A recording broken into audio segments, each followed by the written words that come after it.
I know that you've all been prepared for this, but I thought I'd just remind you just the same. Can you handle that, Blondie? Game over, man. Game over. What the fuck are we gonna do now?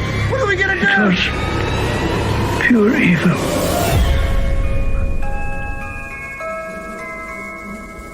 I want to buy some radio ad time. Welcome back to another episode. I'm your host, Vincent Green. I'm your host, Noel and Vinnie. We got Karen Mack in the back. This is Invasion of the Potty Snatchers. Let's get to it, motherfuckers! Alright, Noel, we're back, but this time, like after a long slog throughout October, the Shocktoberfest period, we decided that we'll take a little bit of a break from the movie marathon, but we wanted to keep fucking pouring out content for all the lovely listeners out there. So we decided that we're going to switch it up a little bit. So over the next few weeks, we're not going to be looking just at one particular movie or one particular set of movies, like a franchise or whatever. What we're going to do is we're going to go a little bit more topical. We're going to pick a topic and we're going to have the episode about that, and we're just going to talk about how that topic was portrayed, or was it good for the industry, was it good for the genre, yada yada yada, these little things. So we decided, as I said to you before we start recording, I was like throwing out softballs and you were like, batter up, and you threw a 90 mile an hour fucking hardball right in my face bones.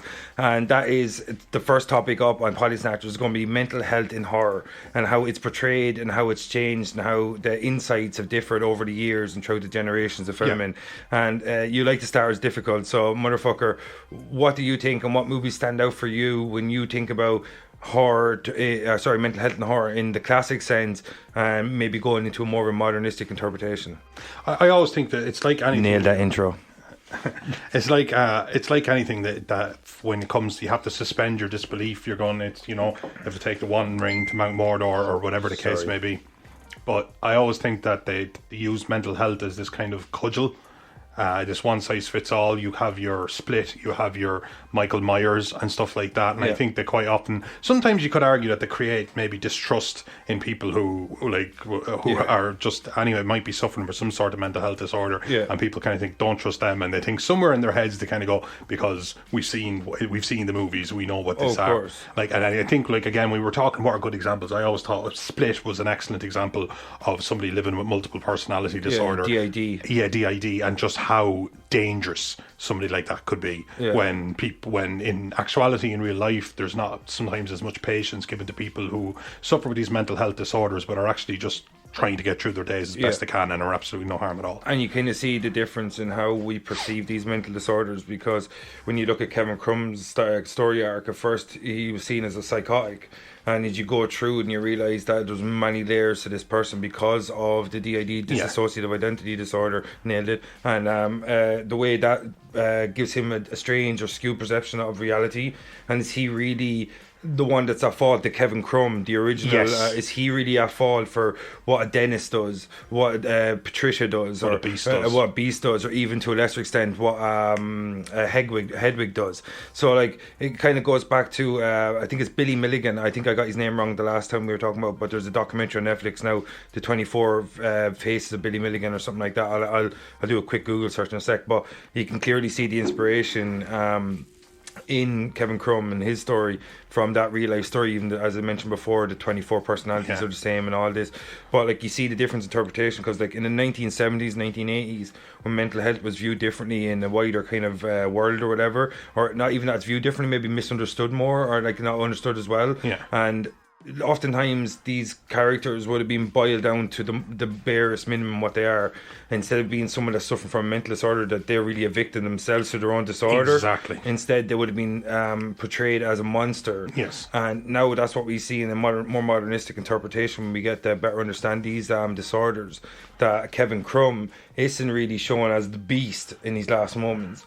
He's shown as Kevin Crumb, the real victim of his own disorder, because he's as much a victim to the Beast and Patricia, whatever, Dennis, if not more. Exactly. Because like he's this innocent passenger in a car full of like killers for and he's definitely does not have the steering wheel, like you know what I mean. So I just like, if you look at like a Psycho, where it's like they never really explain his psychopathy. They kind of his mother died and he couldn't live without her, that kind of thing. But it was very minimalistic in its interpretation. But when you look at Kevin Crumb and you have like a glass that really delves deep into his personalities, or what could cause them, or what could be of the cause, and abuse as a child, and all these different things, and why each character was created and the different role that fitted in his life throughout his life. And I think that's a really nice layered way of looking at someone's psychosis when you don't really have a full understanding of it. Yes. You try to peel away the different parts that you don't understand and try and achieve some form of understanding of it. And I think that's what modern horrors and modern films have done with mental health disorders, instead of like the older ones where you just had the chainsaw wielding maniac. Well, we don't have an excuse anymore, because like you said, in the 70s, 90s, when they took these kind of views, these kind of macro look and say, yeah, well, like Michael Myers, like would have somebody who grew up obsessed with Halloween movies, well, especially the first two, watching them like over and over and over again. You would think like he's very quiet. That guy, he's very, very quiet. Very quiet. Like, what's he thinking? What's going on? And a lot of times we didn't have YouTube, and we didn't have things like, I didn't have a full understanding of Tourette's until I actually sat down and watched a documentary, and it just breaks my heart. What somebody's actually going through, like what it actually looks like, or somebody who suffers so far on the autistic spectrum that they actually do lash out, and that they themselves don't talk and stuff like that. And sometimes, because we're such an ill-informed populace, I think we actually use stupid examples like films, because at the end of the day, it's like, films are great, but they were a stupid reference point to actually approach. So that's why I thought with Split, they obviously had to, like, I'm sure if you were a person who suffered with DID, that you would look at that and go, well, I don't like that. But at the same time, they did try and peel it back a little bit and actually they had psychologists, and they had, like, when Loomis shows up in Halloween, it's just like, no, he's pure evil.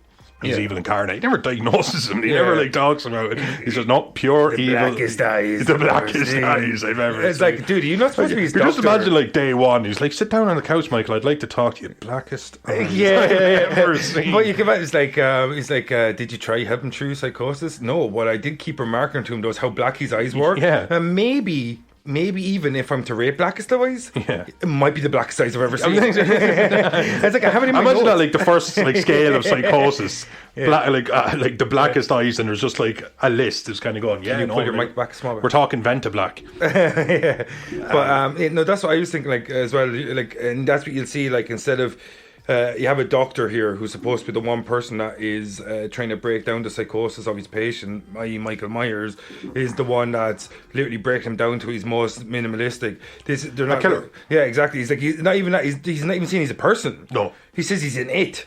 It, you know what I mean? Like, so I just in the second and third, the fourth film actually keeps. I think he says that, stop calling him a him. It's an it. Yeah, and it's like, it's a him. It's like, if you say so. And if you imagine that, if somebody who did, like, because we have seen, look, we even have. Let's not get mental disorders wrong, like, and in a too sensitive way. There are people who suffer with mental disorders who actually do terrible, awful things. But and Tourette's is objectively hilarious at times. I watch a guy. I think he's called Screwball or 8-Ball. I think he's a Welsh kid, but he's absolutely brilliant. Because he reads nursery rhymes, or he tries to read lyrics to a song, and it's just that it's absolutely fantastic. She's a fucking gypsy. Read something. And he's there with his girlfriend, and she said, "She touched my willy," and you're kind of thinking, well, you know, that's, in one way, that's very heartwarming, because he's having fun with it. Yeah, and was it an accurate statement that she touched his willy? Yeah, I'm sure she did. I'm sure she did. So. There you go. So he's absolutely on the ball. But I do think, bad timing, but good accuracy. I do think, like, I do think when I started to suffer with panic disorder and stuff like that, it gave me more of a sensitivity towards it, because at the end of the day, we are just our experiences. Yeah, and you kind of, and it made me just think, when I was watching Split, suddenly I lived in a world where I wasn't the kid who watched Halloween. I lived in a world with the internet, and I lived in a world where, you know, half of Netflix is documentaries, and you end up falling down rabbit holes of them sometimes. Currently going through them right now. And I still think sometimes that people are, if somebody is, like, for example, if somebody hears the word schizophrenic, if somebody says, "I'm schizophrenic," I know someone else says, "No, I'm just." But I've had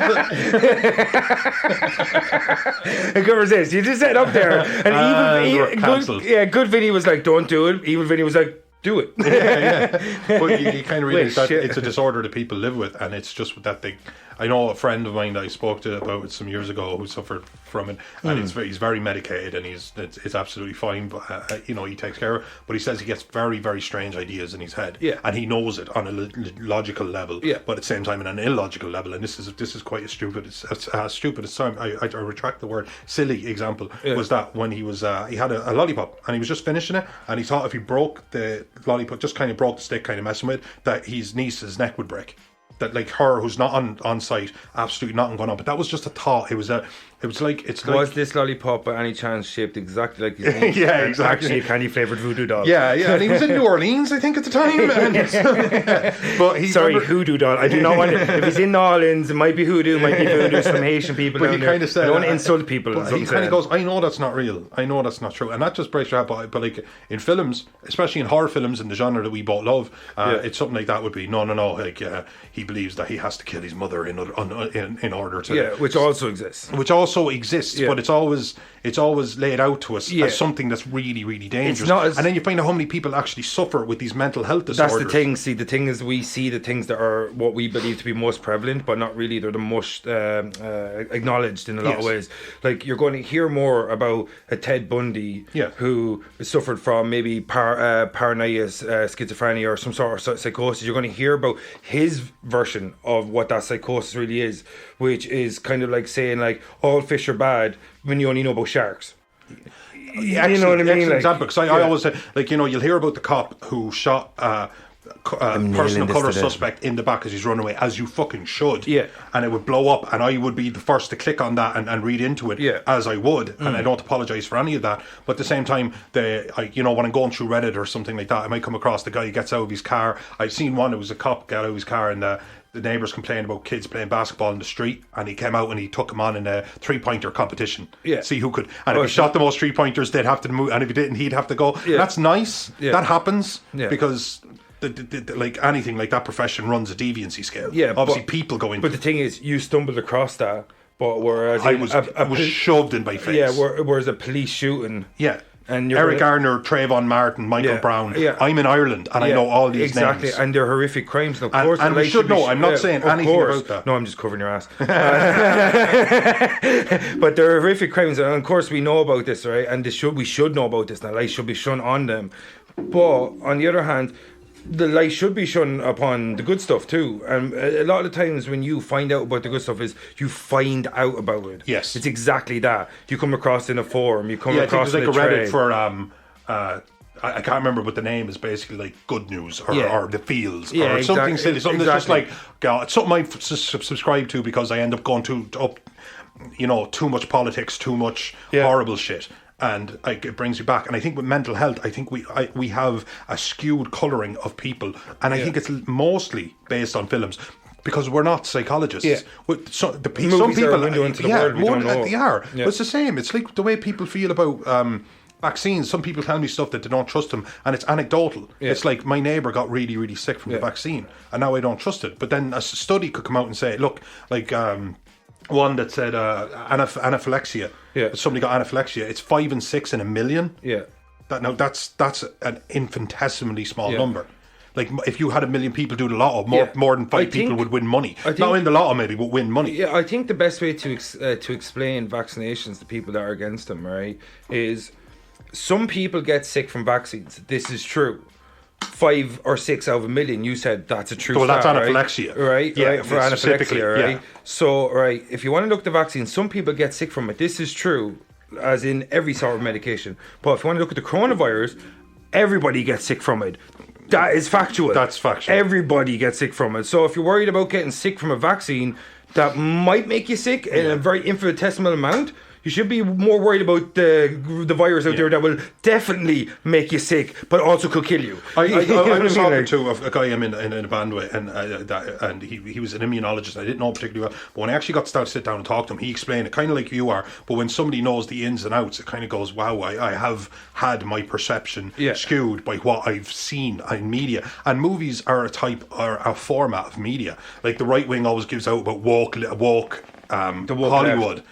Woke Hollywood, because they know that they can put a video on YouTube, it's 10 minutes long and 1 million people will watch it. But if Superman has there's some era of Superman now, or some universe of Superman where he's bisexual and everyone's freaking out because Superman's if you have a fun. problem with that, it's reaching millions and millions and millions and millions. Yeah. And that's what I'm saying. I think like Michael Myers might have even skewed my perception of the eerily quiet kid. I don't trust him. He's too quiet. Yeah. He's too quiet. He could be absolutely and as one Could kid be I the can remember Columbine school- shooter, though. Yeah, but that's it. Because in one case, the Columbine shooter was the guy, Yeah. and that was shoved in our face. And I Yeah. think media does it. And at the same time, I don't. Here's the thing that gets me: should we do anything about it?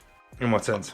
Anything. Like, should we approach it different? Should we change it? Because the fact of the matter is, I also want my escapism. Yeah, I also think- want stuff that isn't real. I never, ever, ever want to hear Michael Myers speak. Yeah. I don't. Yeah, because it's just like his mask. He's the way his mask is expressionless. He should be voiceless. Yes. He's in a sense, he's the personification of the emotionless, voiceless killer. Yes. That's what Michael Myers is. Yeah. He's a representation. Yes. Like that's what I understand when you say should we do anything about it. And I think when you look at anything, that we should have every example from every end of the spectrum or every rung from the spectral ladder or whatever you want to say. You should see what a person with psychosis is like that's non-violent. And my mother suffers from schizophrenia. She's non-violent her entire life, so I know what it's like. Like she's suffered from for over 20 years now. So she suffers from that. She's a non-violent person. You can tell those stories, right? And you can tell the stories of a mid-level person that suffers from it but has violent tendencies. Yeah. But then you can also give me a Michael Myers or Norman Bates. Yeah. That's someone, because it gives you the perfect examples of the disease or the mental disability in all its different forms. Because just like the disabilities are just like people, I mean, the disabilities range so often and are varied. And not only are the symptoms often different, but how you're influenced by the symptoms are often different. Yeah. Because if you are a person as raised with good morals, sometimes you might be hearing voices that tell you do bad things, but because you have a good moral compass, you might fight against those. Like oftentimes before the podcast, I want to stab Noel in the leg with a compass, but I make sure I don't have a compass here to stab him. The not having a compass is what I respect. That's what I'm thinking. So Yeah. So because of my moral compass, there was no compass There to is stab you. a serrated knife within arms. but that- it was for cutting up Yeah, limes. yeah, but it's so old hack though. Everybody so on it, yeah, you know what it is. That's why I'm you not have to unoriginal. say. I'm a little bit psychotic. But that's but what I not mean. unoriginal. So I'm sitting here and I'm very, I guess you could say, woke about this whole thing. Yeah. And at the same time, there are certain aspects of it. I'm pointing to them, Yeah. but I don't know if I want to change them. Yeah. Because again, the ultimate escapism is what movies are supposed to be. But with something like Lord of the Rings, nobody's like equating that to anything in their life. Well, Sauron's psychotic for sure. Sauron's definitely psychotic. That bitch be crazy. You know what I mean? But you're not equating it to anything. But you do. Very determined though. Loses his body, not and left by a giant lidless eye. Yeah. Still playing the game. Still playing in the the game. game, yeah. You know what I mean? Like. See that you shouldn't have taken a drink as I was lighting my cigarette Because it created yeah. And I took a second to say, it's nice tea. Yeah, it's nice tea. Yeah, he's got lots of let's just say flavorful, flowery ingredients in this tea. He's Ginger, sipping- turmeric, and lemon, and a tea bag of some green tea. It's awesome. Yeah, I can't describe it in the way I did off air. Okay. Yeah, no, you can't. Yeah, no, not No, you today. can't. He called it vaginal sand. There you Yeah, go. It's that out was there one now. thing I It's got in the ether. But like when you think of the examples of like, okay, you referenced your mother, but if somebody made a film about that and it was an honest representation of day in the life, it wouldn't drag me in the way like Psycho did at the crowd in the 60s. Yeah. People were like, wow, because that 'Cause was if you wanna visceral. draw- Yeah, we want something that shocks us. Yeah, if you want to draw attention to something, you need something that's going to hold your attention. Yes. You know what I mean? And something that's like the absolute, unfortunately, compared to films' mundane lives that we actually lead, does not have. Because my mother shut down her motel long time ago, stopped murdering people. It's a big thing. It's a big thing. She's making steps to improvement. It's is what I'm in saying. the past. It's in the past, exactly. Like I always say, if you keep one eye in the past, you're not fully focusing on the future. It's all I'm saying. That's all I'm saying. Digging up the past won't make her free the man she has in her basement. It's all That's not. He's talking gone. about- No, but like we can make fun of it, but it is something course. I've also thought about. And again, like to come back to the question, if I was to put gun to your head, or Sophie's choice, whatever way we want to put it, Harsh. would you? Gun to your head. would you- Which one do you affects think me that- or your children? Do you think we should approach? You think we should? Like, let's just say you are somehow a mover and shaker in Hollywood, and as you know, like before anyone turns on a camera, 60% of the film happens. Yeah.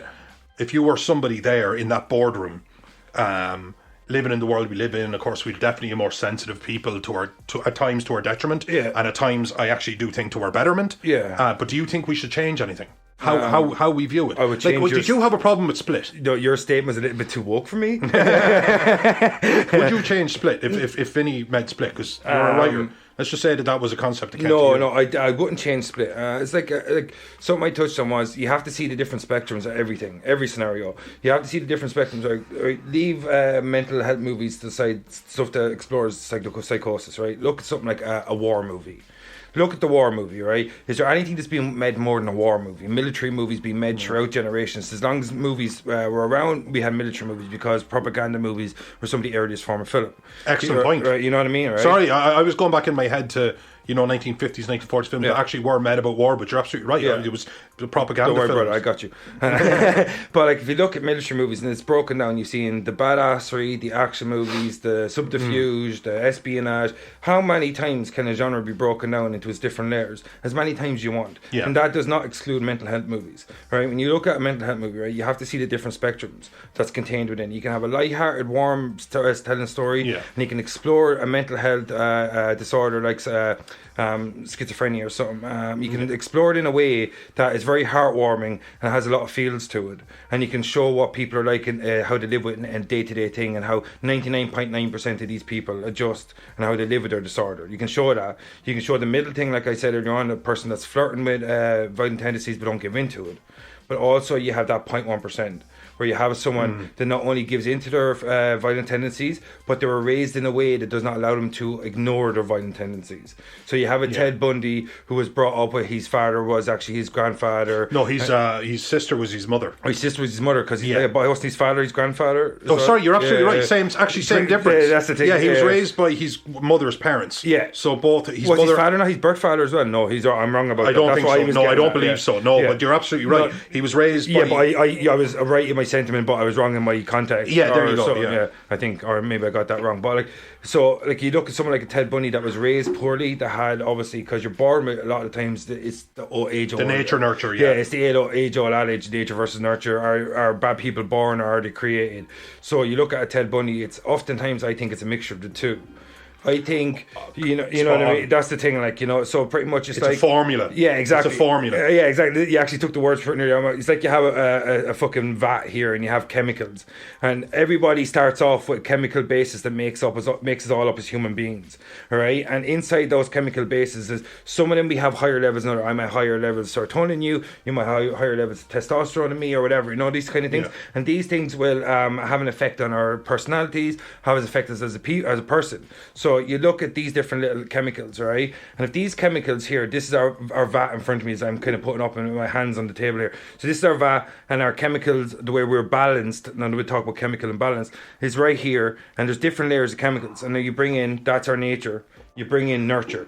So you look at these chemicals, and how we perceive the world, they will affect how we perceive the world around us. You're absolutely right. So if you have these chemicals within you, and then the nurture comes along afterwards, and this nurture, if it's slightly different, as in if I raised my daughter very differently than how I was raised. My father was very kind of mouthy, shout. I'm very chill with my daughter. I'm very explanatory. I break things down with her and I talk to her like an adult, and I always have. It's very different, right? So any tendency she shares with me will develop differently because of how we were reared, right, or raised. Sorry, but that's how. But what you're talking about 100 years from now, long after you're gone.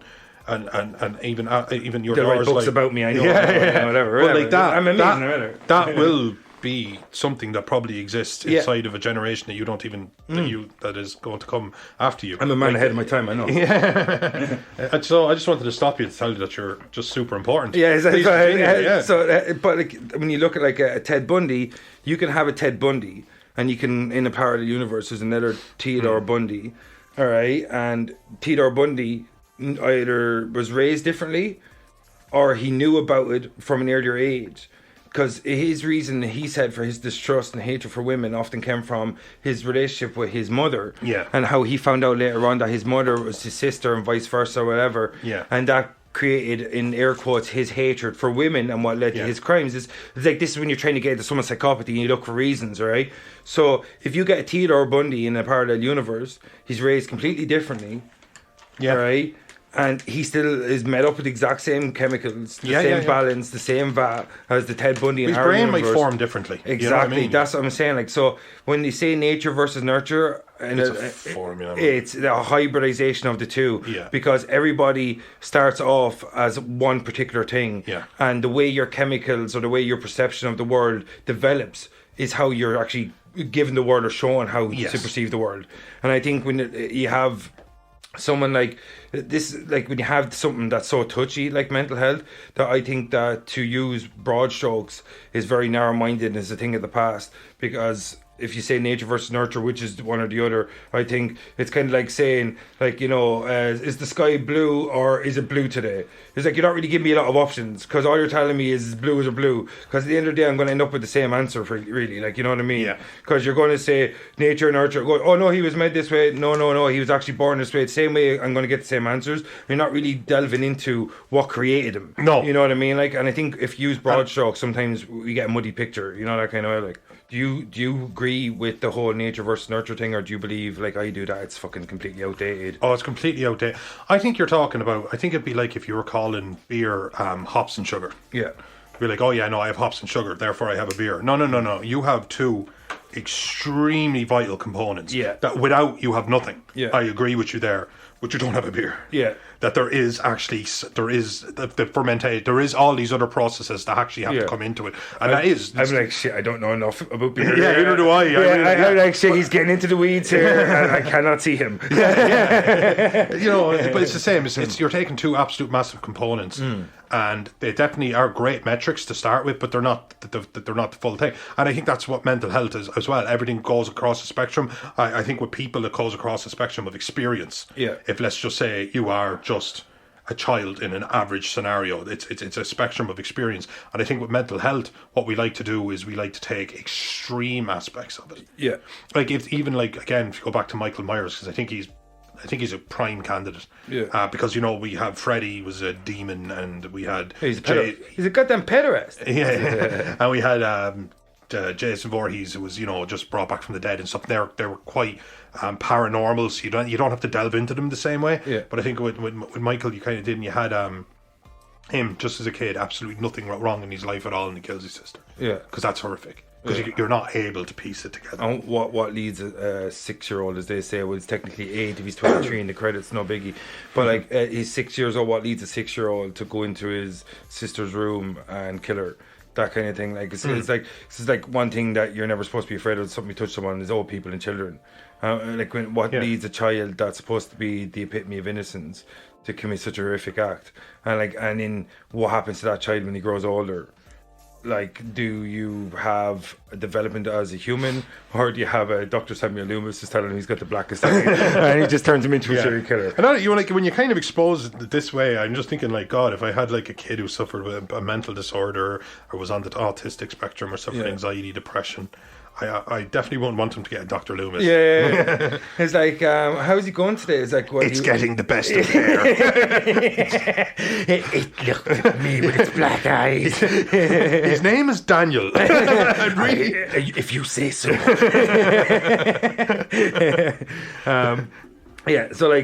Michael Myers is a prime example as well, because you kind of see what it's like for someone to possess great physical strength and great physical threat to other things people. are often associated with people on the autistic spectrum or disorder and stuff like that. They are things that are associated. Yeah, exactly. It's kind of like, but Michael Myers is kind of like, when you're a child, you don't have a real understanding of right or wrong, and what's it like if that mind of that child that also has these violent tendencies gets trapped in the mind or in the body of this ultimate serial killer. And that's what Michael Myers is. He's a child in a monster's body. He's a child's mind trapped in a monster's body. That's pretty much what it is.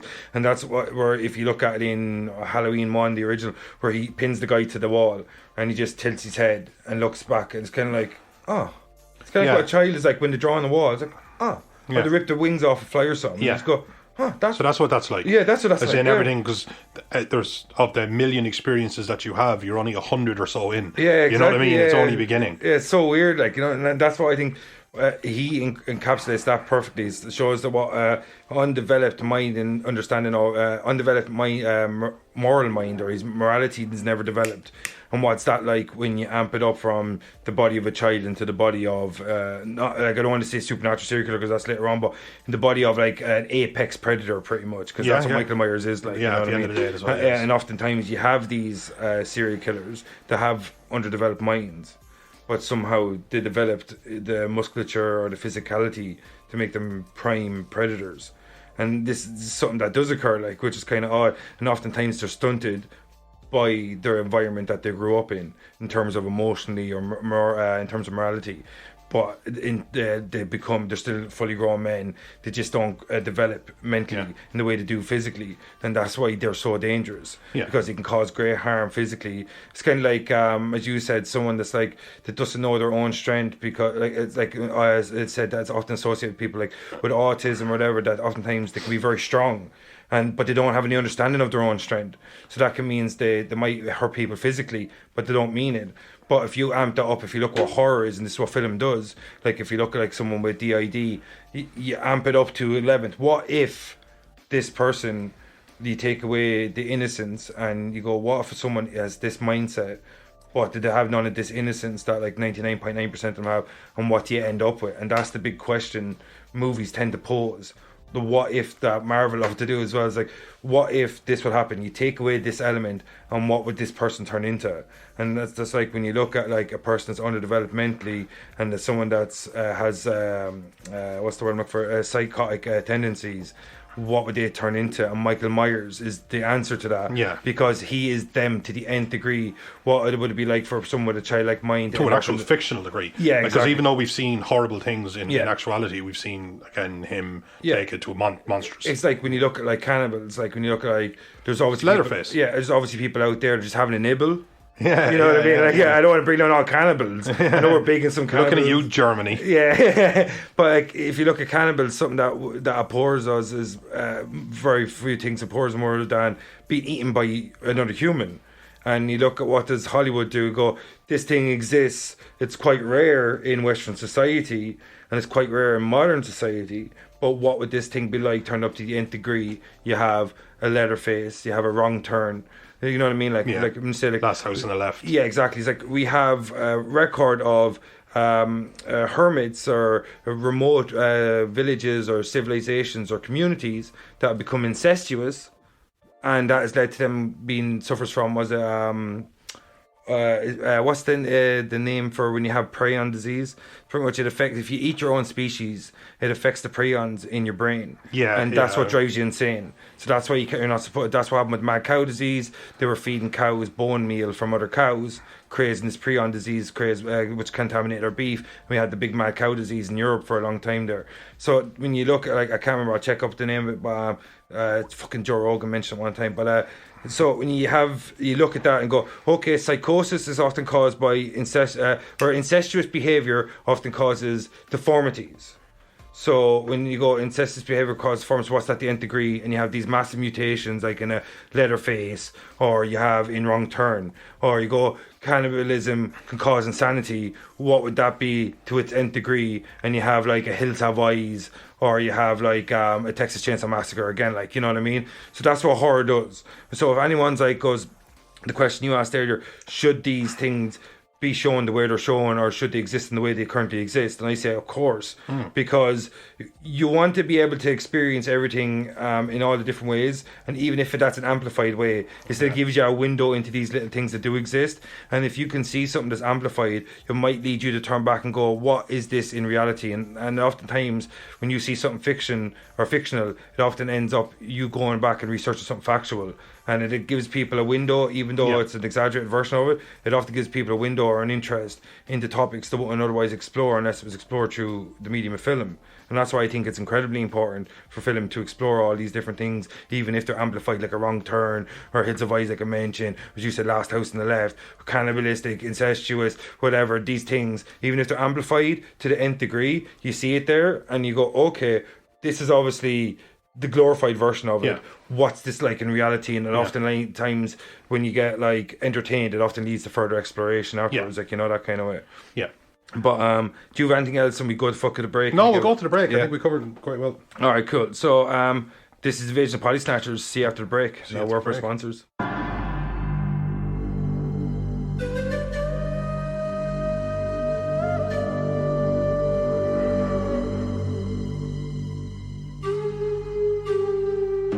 So when I hear a story like the Ben Stone, I wonder if this may have been some type of a craft. Ben Stone.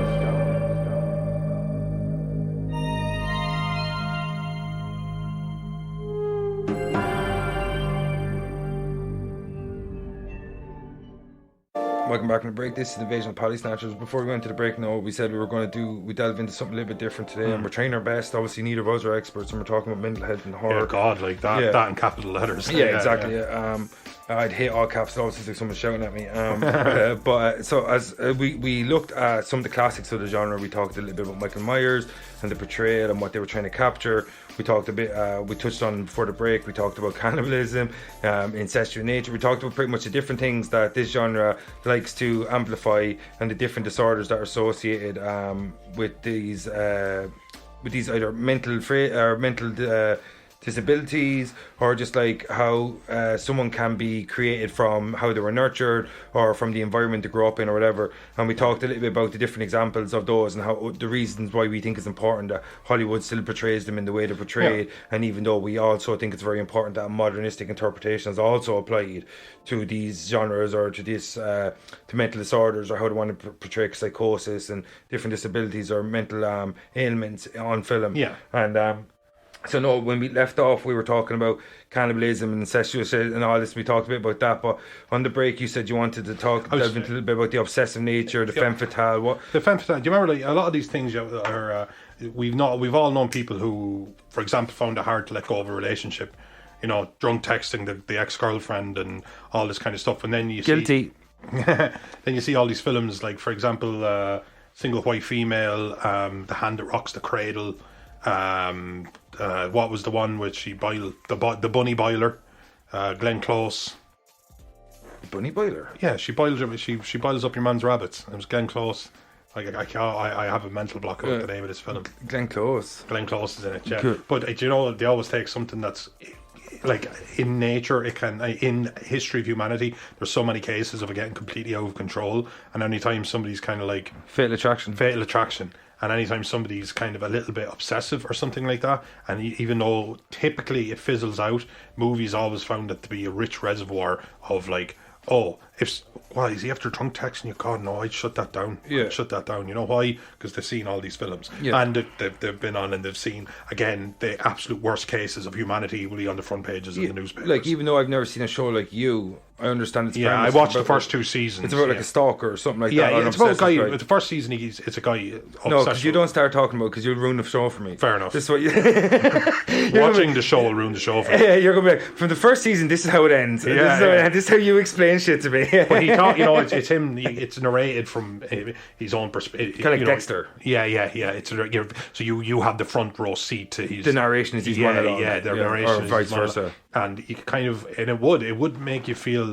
It heightens your sensitivity, I think, if you expose yourself to a lot of that, that you might read into something, and maybe rightfully so, because I think it's good to have your guard up. Yeah. But at the same time, I think it can give a very, very skewed perception of people who, especially something that might just come from your own lack of confidence. Yeah. And if I look back on teenage me, it was a lot more like kind of heartbroken and morose than maybe a grown-up version of me. And I think even that's because something life that makes you calloused. Yeah, but and I think that's true. True, like. But I also think that that's something that everyone has a tiny degree of. Yeah. So they take it and they amplify it to a you. Before I go too far away from cannibalism, the disease is called Creutzfeldt-Jakob disease. Duh. It was sitting in front of me there for about 10 seconds there, and I had and it was driving you crazy. Yeah, exactly. You know what I'm like. But I think I think a lot of films as well, when they talk about mental health, they talk about stuff like that, the femme fatale. They also talk about something I think everyone has a tiny degree of. Yeah. Just the way we all have a tiny degree of malice. Yeah. We all have a propensity for violence, or at least the potential of violence for certain. Yeah, I fucked some people up. But I think they take that and they run it to the nth degree. And this kind of what tied me back to my question about would I do anything about it. And I was like, no, I don't think that we need to, like, shoehorn in that, we'd like to point out that this is actually a very rare thing. Yeah. I do just think I wish there was something in the public consciousness that would just not look at these things as any sort of blueprint for real life. Yeah. And it's very hard to do that because quite often, like, I mean, I remember watching The Hand That Rocks the Cradle. I was a kid. I think it was about a nanny who starts to like want to be in the family and want to take the mother as the patriarch's place and stuff like that. Matriarch's place. Sorry. Yeah. And there's a baby and it's all very. Very dark, but it's so. I remember even as a child, even as a young man, like I was 13 or 14, it was so engrossing that it would have actually skewered how I see the real world, and I think that's what people are using. And that I always think you a bad impression of nannies. Yeah, like imagine if someone started babysitting you around that time. Yeah, absolutely. You would have been immediately suspicious of her. Absolutely, you know what I mean? She, like, oh, she's a bit comfortable now, isn't she? Yeah, exactly. You know what I mean? It's like she's sitting on my father's lap, stroking his hair. And how we judge people is often skewed by films, and of course. And I think it just speaks to a part of our mind. I think there's certain aspects of our mind that can't discern reality from. I never looked at chimneys the same way again after seeing Eugene Toombs in X-Files. Yeah, you know what I mean? know exactly what you're talking about. Yeah, exactly. The hand, famous, you know the hand I mean? going down. Absolutely. I'm like Santa Claus, the shapeshifter. Don't trust him. Don't trust him. Exactly. Yeah, exactly. And that's why I never got gifts. Well, I was a right bastard too. I didn't deserve gifts. But I think that's what the letter said under the tree every year. Anyways. I know, despite me. But it was. I do think they had that femme fatales, and again, you kind of does the. It was often associated with women, and you flips the script, and obviously men are as guilty in cases I actually read about, probably more guilty. But it's. I always think it's like you say about the nth degree. I think it's something that exists inside of all of us. Yeah. Taking the nth degree, unlike dissociative identity disorder, schizophrenia, like, there's stuff that even the mild cases of is not everyone. Every dog still has a little bit of wolf left in him. Oh, absolutely. You know what I mean? That's like, and just. Some of them just have a little bit less wolf. Yeah. And some of them just don't care about the wolf. Yeah. And we just don't listen to that part of ourselves. You know what I mean? That's what it is. It's true. It's true. And obviously, like, you know, women build distrust of men and men can build distrust of women. Yeah. And a lot of times it's not based on anecdotal stuff that's happened to them in their own lives. It's often based on their entertainment, and somewhere in your head you're having, even if you don't know it, I don't think it's on a logical thought out level. I think we don't always discern. Yeah, also though, even though it does skew sometimes how we perceive our environment, oftentimes for someone like in the modern world now, I don't want to say it's the hardest time ever for a woman to be around, but it's for predators to have more accessibility to women now probably than they've ever had before. It's insane. No, it's you know true. what I mean? Yeah, So like when you look at a show like windows into our lives. Yeah, when you're looking at a show like you, even though I don't really know, I haven't watched it, so I'm speaking in broad, like kind of like I know the premise of it about guys can obsess him and he's a stalker. When a woman like me speaking as a dude doesn't really know, but like I can imagine a woman looking at that, and that is an important story for her to understand, because even if she only gets a diluted version of that, her guard is still going to be up because she's seen the experience on the screen. And oftentimes, even though it does skew our sense in a negative sense, but it can also be very important for someone. And that's such a hard thing to. Yeah, that's such a hard thing to balance. Like, that's so hard to put a metric on. Yeah. Like, you know, anyone with a daughter would say, look, I want you to do this and take these precautions and stuff like that. But it's because it's in the hope that you never have to use. Here's pepper spray in the hope that you never have to use. Exactly. Yeah. But like, you know, it's like let people in, but be extremely careful. And everything is juxtaposed with its exact opposite. Yeah. The way I look at it is like a Taylor Swift or someone famous like a Miley Cyrus, a woman like that that's incredibly famous, like Beyonce. They know stalkers. Oh yeah. They don't have to look at you to understand what it's like to have someone obsess about them. But a person that might live a sheltered life, who's never encountered someone like that, it's quite important for them to be exposed to a story that's not like something that they've experienced, but it shows them something that they could experience. Yes, and even if it's an extreme degree exactly, of it. Yeah. And it just gives you that little bit of nuance when you look in a situation, and it gives you that kind of idea of what might be people's minds, what their motives might be. And if you see similar behaviour that is portrayed on the screen, even though it's an exaggerated version on screen, it gives you an idea of what to look out for.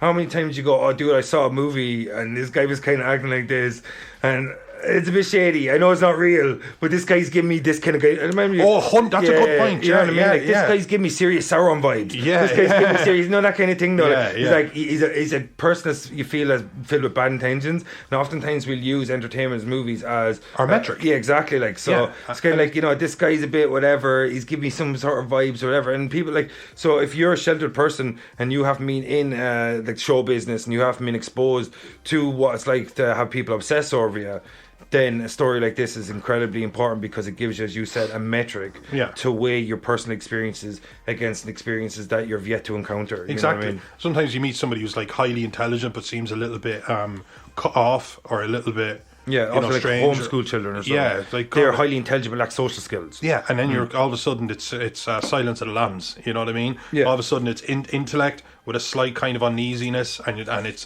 Francis Dollarhide.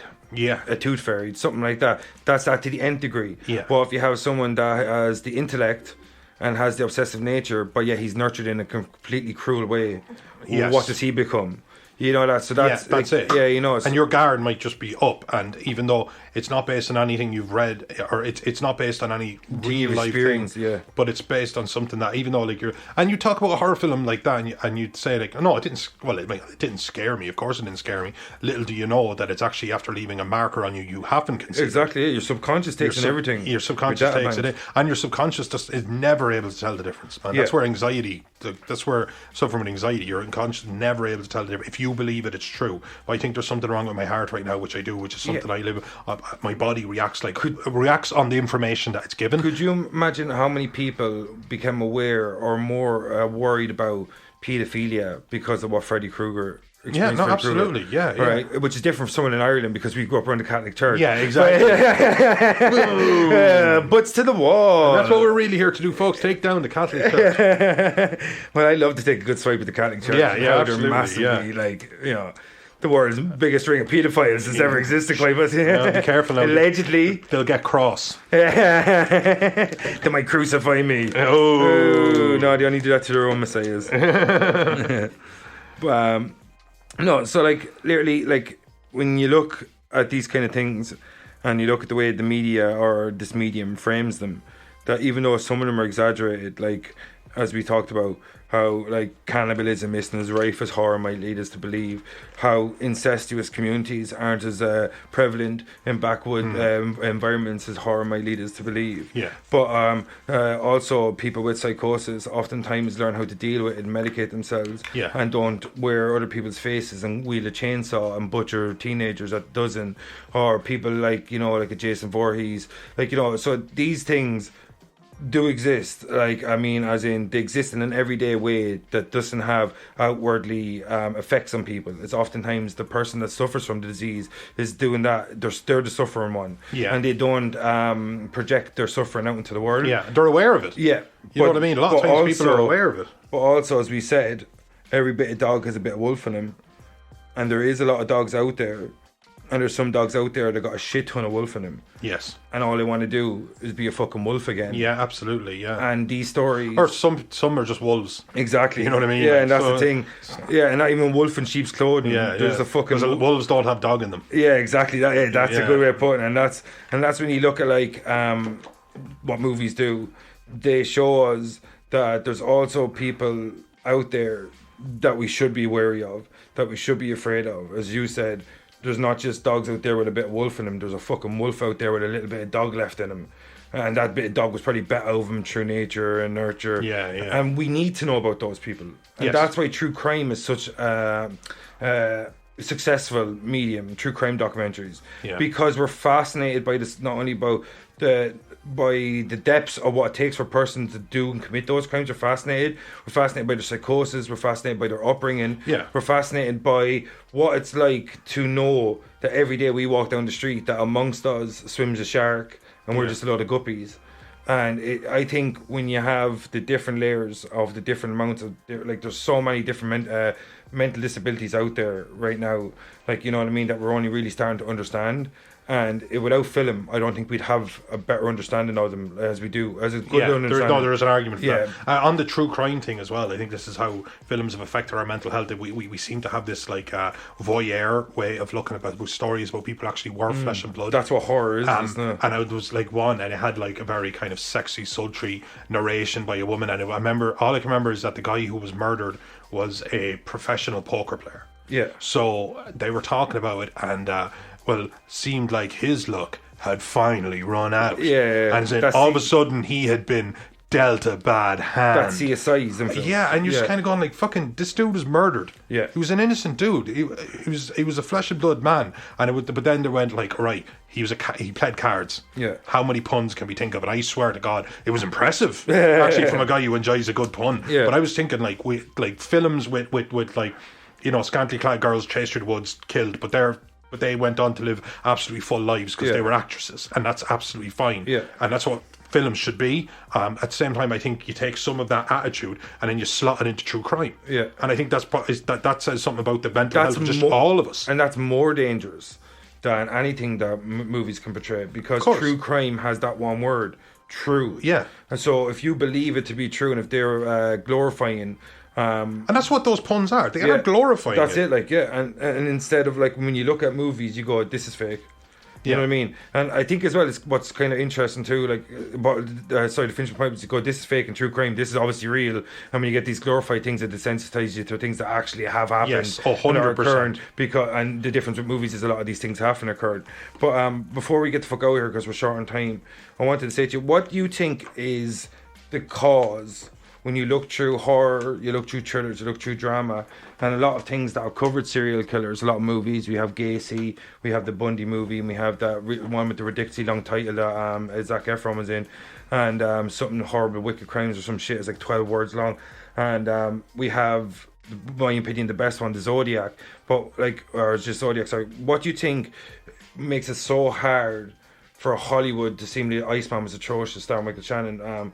What do you think it makes it so hard for Hollywood to bottle a serial killer story and sell it, or enable them to themselves to sell it in a way that is as successful and as engrossing as a true crime documentary series? Why do you think it's failed so many times? I honest to God think that maybe it's just maybe just that voyeur aspect of it. Maybe it's just like, this isn't affecting me at all, because you know what? When it's real people, that barely affects me at all. It's like, you know, we've seen like The Thing. So when someone tries to do a little bit of like mild body horror or something, you're like, oh yeah, I get it. It's cool. Yeah. Practical effects. It's like, I enjoy I've them. seen a lion, But bitch, you're showing me a cat. Exactly. You're showing and me a I cat, honestly I've God seen a think lion. that's pretty much exactly it. Yeah. But when it goes like into the depths of Marvel and stuff, like there's nothing like that. We don't have an alternative. It's not, and it's not like, oh well, you know, if Endgame had come out first and then they tried to release like Falcon and Winter Soldier or something, you'd be kind of going, oh, well, actually, sorry, that's good, because they did do that when they went to TV medium. But I mean, like Iron Man or Did something you like just that. deconstruct your own argument? Yeah, I did. Yeah, but you know, when they went so big, and if then they tried to go smaller, it wouldn't work. You have to build to that. Yeah. You can't go from that and build downwards, because you become spoiled. And in terms of our voyeurism, we are extremely spoiled. Yeah, so when we watch these films, they're like dramatic. Even when I'm watching true crime, dramatic representations of went down. I hate them. reconstruction. But when you go, like, when I see something that says actual police footage, police footage, interrogation footage, chills. Yeah, I'm in it. When they have that camera when they're going through the events and body cams and stuff like that. I'm Chris Watts, the guy who killed his own family. He's 2 daughters, his pregnant wife. And American Murder or something. Yeah, or Murder Next Door or something like that. So something like that. But they had so much police body cam footage of him coming home after just disposing of his family. That dude's a scumbag. Oh, absolute scumbag, and I hope he rots. But like that, well, I'd rather get 5 minutes with him. Yeah, so would I. Fucking hell. Fuck him up. But yeah, fuck Chris Watts. There's no fucking doubt about that. Yeah. But that is, now when you try and give me like, you try and work into a film, oh, you know what, we'll go like very meta and we'll work in like police body cam footage, but they're still actors. Yeah. So and I think it's actors. so I think in that sense we're spoiled, and, Yeah. and again we're way too desensitized to vicarious violence. Yeah, and I think as well, like, it kind of lends back to our fascination is not just with the subject matter, as in terms of Ted Bundy's killings. That's a fascinating thing. What led him to do it? Why did he do it? These kind of things. Or John Wayne Gacy. Why did he kill all those young men? Like a Jeffrey Dahmer. Like, what led these people to do it? But when you try to port it onto screen, it's very few times it's successful, because we're looking at someone that's trying to be that person instead of seeing the person themselves. Which we have tons of. Exactly. Like, you know what I mean? So I think that's why Zodiac might be successful. Yeah. Because there was no Zodiac. He was never captured. So he didn't really appear in the movie. He only appeared in the interpretation of who they thought the perpetrator was. So the Zodiac, what made that a good movie, I think, is the fascination was with the story itself. Yes. And less with the killer himself, because we definitely don't know who the Zodiac was. Even though people now, I think something came out recently, to think they might know who he was. Yeah. But, you know, I just think that because of that, the story was the search, the interaction, him, like, you know what I mean, the kind of like the mystery and the allure. Exactly, the ethereal Zodiac that happens, the guy that's lurking in the shadows, and nobody ever knew, so it was an easier picture to paint for us to understand, because we got fascinated by the story. Yeah. And we didn't see an actor trained The in myth, Purford. the mythos, yeah, exactly. of course, So yeah. when you have that like, blurred the lines between fiction and reality. Exactly, yeah. That story, because they never actually found out why. Exactly. You know, So we don't even know, because even say, it's so open to interpretation Yeah. of who he was. So, like, I think when you have a Ted Bundy, you have a John Wayne Gacy, you have a Jeffrey Dahmer, even though Jeremy Renner tried to play Dahmer, I can't remember the dude who played Gacy, but Zac Efron later on played Bundy. They're always going to pale in comparison, because they're dogs with a tiny bit of wolf in them, like we said. And we've seen the wolf. And we've seen the fucking wolf. Yeah, and that's I think, exactly what it is. Yeah. And I think, like, because we're running low on time, I think we should Yeah, leave it we'll there. get out there, yeah. Yeah. Good talk. All right, cool, folks. So, like, I know it's a tough situation and a tough subject to broach, but I hope we did a good enough job. We're not experts, as we said. We don't have a clue what we're talking about a lot of ways, but this is how we interpret the subject matter, how we've lived our lives. Noel suffering from anxiety, me experiencing schizophrenia through my mother, and we have a window into this. But as I said, we're no experts, so we hope we didn't insult anyone. And we Wasn't hope, it, yeah, wasn't the intention. We wanted to explore, and we wanted to kind of flex our brain muscles in a different way, but also stay within the realm that we know so well. So hopefully we didn't insult anyone, and hope we know we had nothing but good intentions. So I'm your host, Vincent Green. I'm your host, Noel Tui. And we got Carmack in the back, and this was Invasion of Pie Snatchers. See you next time, motherfuckers.